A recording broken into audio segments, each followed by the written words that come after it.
What are your 3 things that you hope that at the end of the day, when I watch Merrill or I interact with Merrill, he stands for? First thing, as a manager, I try to be fair, firm, and consistent. So we probably all 4 of us have had managers in the past, without mentioning names. We probably, some of those managers had one of those 3 things. Very, very, very few have had 2. And probably none have had 3. I try to be 3 all the time in terms of being a manager. From a what are my goals when I present, and they're pretty easy.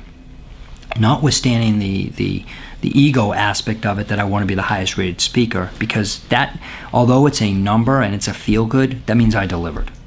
That means that's what it really means, because I don't need to have somebody pat me on the back and say, hey, you did a nice presentation. But what the numbers really represent for me is the people got something out of it. And my number 1 takeaway is that I want everybody in that room to take away 1 thing, 2 things that they can implement right away when they get back to their office the next day or next week. Okay? So I want it to be thought-provoking. I want them to get takeaways. And frankly, I want them to have fun, because typically too many presentations aren't fun. They're not engaging.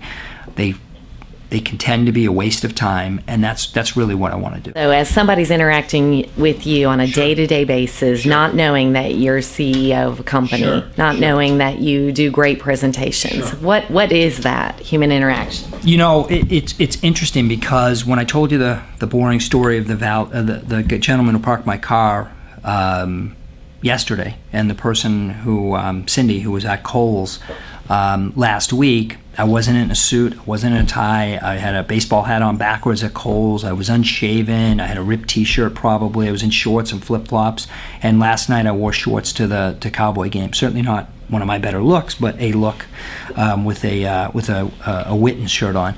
The reality is, you know, when people interact with me, I'd like them to come away with, hey, that guy was nice, he was smart, he treated me fairly. You know, not anything else. Not, you know, and, you know, does everybody get my sense of humor? No, absolutely not. So there's a fine line between love and hate. There's a fine line between being very, very outgoing and being flirtatious. There's a lot of fine lines, and sometimes it can be, if they don't know you too well, it can be misconstrued and taken in a way that you don't mean. And that's, you know, I've done a lot of crazy things at presentations to prove a point that we all need to get out of a comfort. You know, when I present at a conference, I present with a new tie, I present in a suit, I present with a soda, I have a lot of things that I present. Well, I was trying to prove a point about getting out of your comfort zone. So actually, in front of hundreds of people, I took off my tie, I threw off my shoes, I stripped down to shorts and a t-shirt, and presented in a t-shirt. Why did I do that? Well, I did that because I was uncomfortable. I'd never done that before in front of hundreds of people, and I actually had some ladies come up and get dollar bills and put them in my shorts. So sometimes some of these surprises can work to your advantage, because I made $3 that day.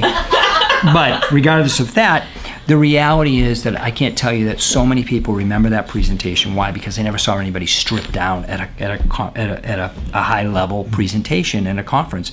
But there are still 1 or 2 people who slam me on the ratings because they didn't like it, they thought it was disrespectful, and I get it. I get it and understand that. You have to be provocative to be remembered. True, but it also pays to be right. Okay? So, you know, it's one thing, Bob, you know, it's very interesting, because I have a good sense of where the market research industry is headed, and actually in a lot of ways where the future of a lot of this technology is headed. I presented 2.5 years ago at the A.C. Nielsen Center on the future of research, and I made a joke. I said, how funny is it going to be if our car gives us a ticket? And people were like, what are you talking about? Well, I said, well, think about this for a second, okay? We all know that a car knows how fast you're going. With GPS, we know the speed limit of how fast you should be going.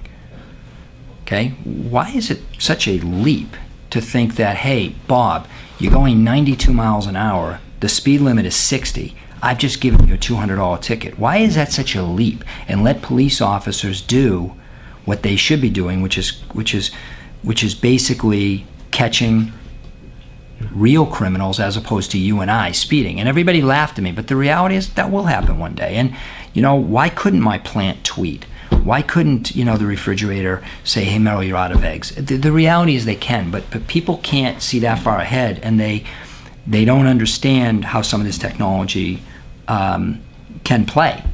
And the reality is that if you're able to do that and you're able to deliver that a little bit, I think it enhances a presentation experience.